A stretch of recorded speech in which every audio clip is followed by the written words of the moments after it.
Senior सहाफ़ी और तज्ज़िया car Ansar Abbasi कहते हैं कि जो कुछ इमरान खान ने जनरल बाजवा के साथ किया, इस पर किसी भी इस्टेब्लिशमेंट को उनसे खौफज़दा ही होना चाहिए।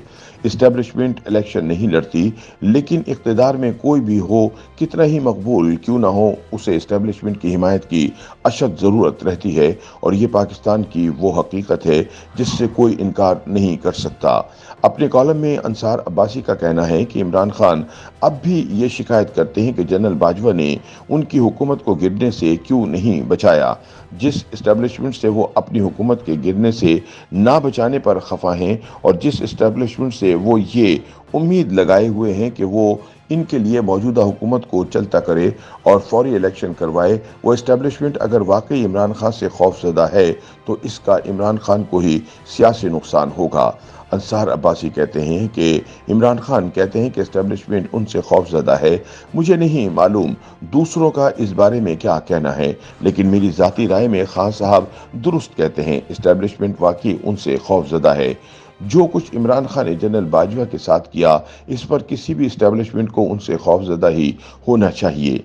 इमरान खान को 2018 के इलेक्शन जितवाने, इन्हें इक़्तिदार में लाने, उनकी हुकूमत को कामयाब करवाने, तहरीक इंसाफ के सियासी मुखालिफिन को कमज़ोर करने, ताकि खान साहब मजबूत हों के लिए जो कुछ जनरल बाजवा ने किया, उसकी कोई नज़ीर नहीं मिलती। अपनी हुकूमत ख़त्म होने के बाद इमरान खान ने उसी जनरल बाजवा के साथ वो कुछ किया जो पहले कभी ना सुना ना देखा। जनरल बाजवा को गद्दार कहा, अमेरिका के साथ मिलकर साजिश करने का इल्ज़ाम लगाया, अपने कत्ल की साजिश में भी जनरल बाजवा को जोड़ा, अपनी हुकूमत की नाकामियों का जिम्मेदार भी जनरल बाजवा को ही ठहराया। कौन सा इल्ज़ाम ऐसा था जो जनरल बाजवा पर ना लगाया हो? अंसार अब्बासी लिखते हैं कि जनरल बाजवा के साथ साथ इस्टेब्लिशमेंट पर भी हमले जारी रखे, साबिक तर्जुमान फौज और DGISI को भी निशाने पर रखा। इन तमाम इल्ज़ामात के साथ साथ जब तक जनरल बाजवा वर्दी में थे, उनसे ये मुतालबा करते रहे कि मौजूदा हुकूमत को घर भेजकर फौरी इलेक्शन करवाएं, ताकि वो दोबारा अपनी हुकूमत कायम कर लें। जनरल बाजवा के जाने के बाद मौजूदा इस्टेब्लिशमेंट और आर्मी चीफ से भी यही तवक्कुआत वाबस्ता रखी।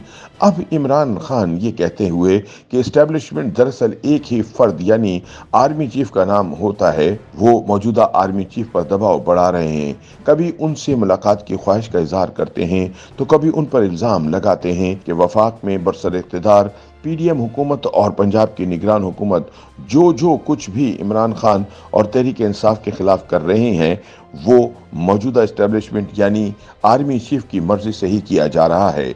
इमरान खान बार बार ये भी इल्ज़ाम लगाते हैं कि उनको मारने की साजिश अब भी हो रही है, और इस सिलसिले में भी वो इस्टेब्लिशमेंट की तरफ ही इशारा करते हैं। इस सब के साथ साथ तहरीक इंसाफ के सोशल मीडिया ने फौज, साबिक और मौजूदा आर्मी चीफ, DGISI और इस एजेंसी के चंद दूसरे आला अफसरान के खिलाफ एक नहीं, दो नहीं, बल्कि कई ट्रेंड्स चलाए। अंसार अब्बासी के मुताबिक ये सब देखकर इस्टेब्लिशमेंट इमरान खान से खौफजदा क्यों ना होगी। जो कुछ जनरल बाजवा के साथ हुआ, वो फौज और इस्टेब्लिशमेंट के लिए एक तल्ख सबक है। खान साहब ये समझते हैं कि इस्टेब्लिशमेंट पर दबाव डालकर वो अपने सियासी मकासद हासिल कर लेंगे। हुकूमत से निकलने के बाद खान साहब यकीनन बहुत मकबूल हो चुके, लेकिन वो ये समझने से कासिर हैं कि इस्टेब्लिशमेंट के साथ बराह रास्त लड़ाई का उनको नुकसान तो हो सकता है, फ़ायदा नहीं। अगर इमरान खान दोबारा वज़ीर आज़म बन जाते हैं तो उनकी गुज़िश्ता एक साल की सियासत और बयानिए के तनाजुर में चाहे कोई भी इस्टेब्लिशमेंट हो, कोई भी आर्मी चीफ हो, वो कैसे खान साहब पर एतबार करेगा। उस वक्त कौन किस से खौफजदा होगा, ये वक्त ही बताएगा। खान साहब इस्टेब्लिशमेंट को अपने सियासी मकासद के हुसूल के लिए अपने साथ मिलाने के लिए खौफजदा करने की बजाय उसे गैर सियासी करने की उसूली लड़ाई लड़ें, जिसका सबको फायदा होगा। YouTube पर गूगली न्यूज देखने के लिए youtube.com की सर्च बार में गूगली न्यूज TV टाइप करें। गूगली न्यूज के पेज पर सुर्ख रंग के सब्सक्रिप्शन वाले बटन पर क्लिक करना ना भूलिए। YouTube पेज पर अपलोड होने वाली वीडियोस से बाखबर रहने के लिए बेल आइकन पर क्लिक कीजिए। आपको हर नई वीडियो के बारे में नोटिफिकेशन मौसूल हो जाएगा।